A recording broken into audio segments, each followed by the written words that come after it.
Jerusalem tha kakaldo ta san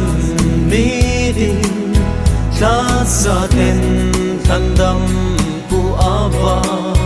chơi yu ve o na kim chu changin abogi cheng ve so in alal melim sa tu ve in atoya ti hat sa te hi ha sat na sa ta pon po na hi ve apon ho kel ngoi au thi san lu a so ting te a hi amira kon pakain mi thi cheng na thi hul pe se un al han pao lal jisu ava choi yu ve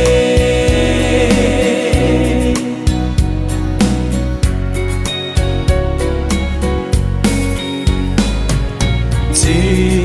imau mi hang san jisu ji atho ngam ten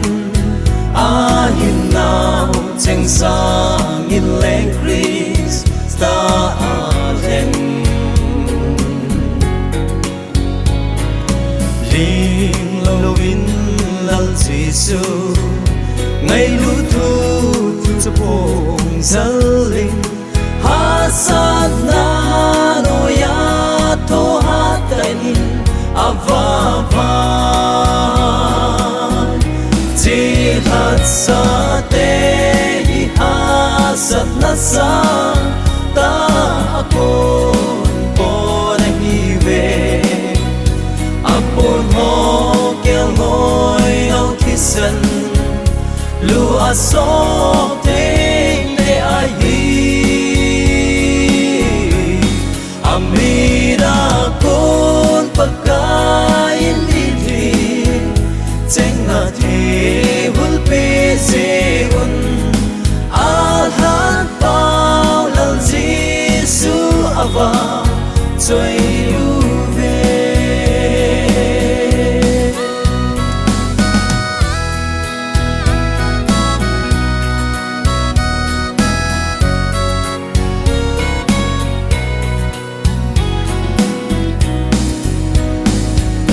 ta sana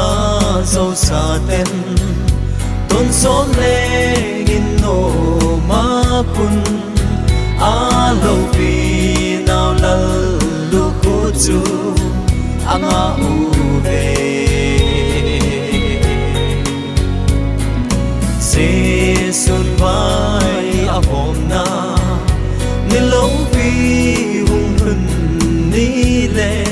ki pa a lo pi na lal lu khu chu khu di ti hat sa te hi ha sat na sa ta kon po na hi ve apon ho kel ngoi au thi san lu a so te